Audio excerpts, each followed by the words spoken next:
মুর্শিদাবাদের ভরতপুর থানার অন্তর্গত হরিশ্চন্দ্রপুর গ্রামে শুক্রবার বিকেলে খেলা করতে গিয়ে বোমা ফেটে আহত হলো এক নাবালক। সাহিল শেখ নামে 7 বছরের ওই নাবালককে কান্দি মহকুমা হাসপাতালে ভর্তি করানো হয়েছে চিকিৎসার জন্য। এই ঘটনায় তদন্ত শুরু করেছে পুলিশ। তদন্তের স্বার্থে হাসপাতালে যায় পুলিশ। জানা গিয়েছে, শুক্রবার বিকেলে ভরতপুরের হরিশ্চন্দ্রপুর গ্রামে ফুটবল খেলছিল ওই নাবালক তার বন্ধুদের সঙ্গে। আর তখনই সেই ফুটবল গিয়ে পড়ে কবরস্থান সংলগ্ন জমিতে মজুদ থাকা বোমার ওপরে। আর সেই বোমা ফেটেই আহত হয় সাহিল শেখ।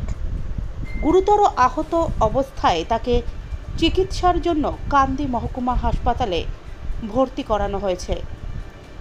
ঘটনার খবর পেয়ে ঘটনাস্থলে পৌঁছয় ভরতপুর থানার পুলিশ। সমগ্র ঘটনার তদন্ত শুরু করেছে পুলিশ প্রশাসন। আহত নাবালকের মা নূরকলি বিবি জানিয়েছেন, আমি ছিলাম না, ওই বাড়িতে ছিলাম। ছেলেটা খেলা করতে, দুপুরবেলা টাইমে মেলা ছেলে খেলা করতে যায়, খেলা করছিল। এই ফুটবল খেলা, তো ফুটবলটা যে বোমের এইটা মনে করেছে, তার ফুটবলের আঘাতে মনে করেছে। এটা কোথায় হয়েছে? ঘটনাটা কোথায় হয়েছে? আমাদের হরিশ্চন্দ্রপুর কবরস্থানের দিকে। মানে বোমটা রাখা ছিল এক জায়গায়? বোমটা রাখা ছিল, বোমে যেই ফুটবলটা পড়েছে মনে হয়। আমি তো সঠিক জানি না। কি নাম? আপনার নাম কি? সাহিল শেখ। আপনার কি নাম? নূরকলি বিবি।